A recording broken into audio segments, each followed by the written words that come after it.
has just ended in most parts of Lagos. What are the results and what is the mood in the commercial capital of Nigeria?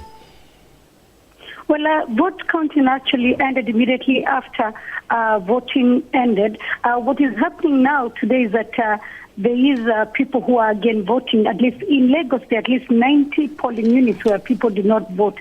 They're putting the number of those people at about 45,000 who were not able to cast their ballots yesterday. So that is continuing now. It is very difficult to get an indication of how the results went or who won where, because there are very many little polling units. Each polling unit has about 500 people. So as of now, we do not know who won or how it went. We have just come back from the collation center where the final tally from Lagos will be taken. And they said they will only begin at about 7 p.m. To collect the results from the whole of the Lagos state. But Sarah, just what are the election observers and monitors saying about the technical problems that were experienced in this election yesterday?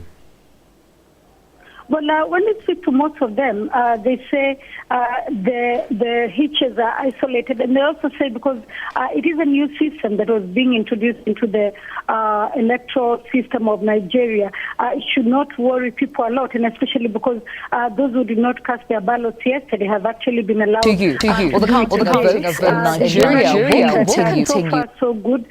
However, they have not given a verdict yet. They said they'll only give a verdict after the results are out.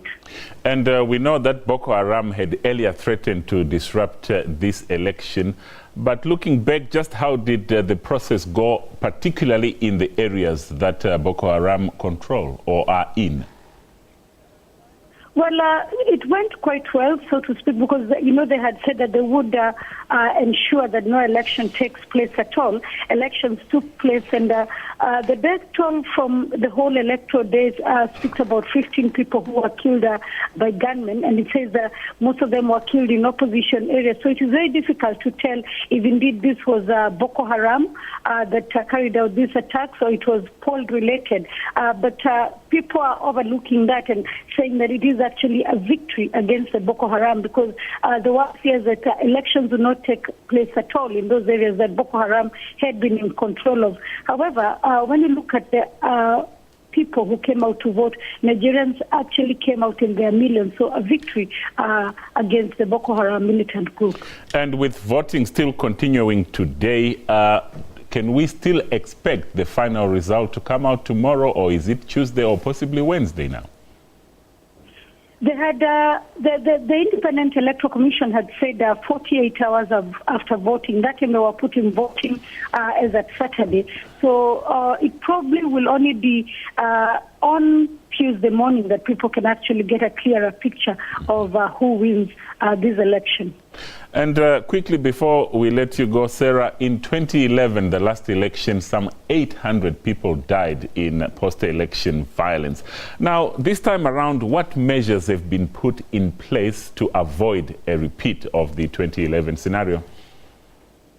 Probably the most one that is giving people confidence is the fact that Muhammadu Buhari and Goodluck Jonathan, the front runners in the race, signed an agreement, hugged and shook hands, saying that they will accept the outcome of the poll.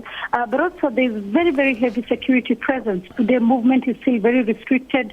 You can see military stopping vehicles and looking through. So maybe then you can say that this time the security personnel are also well prepared. All right, thanks a lot. That was our correspondent there in Lagos, Nigeria, Sarah Kimani.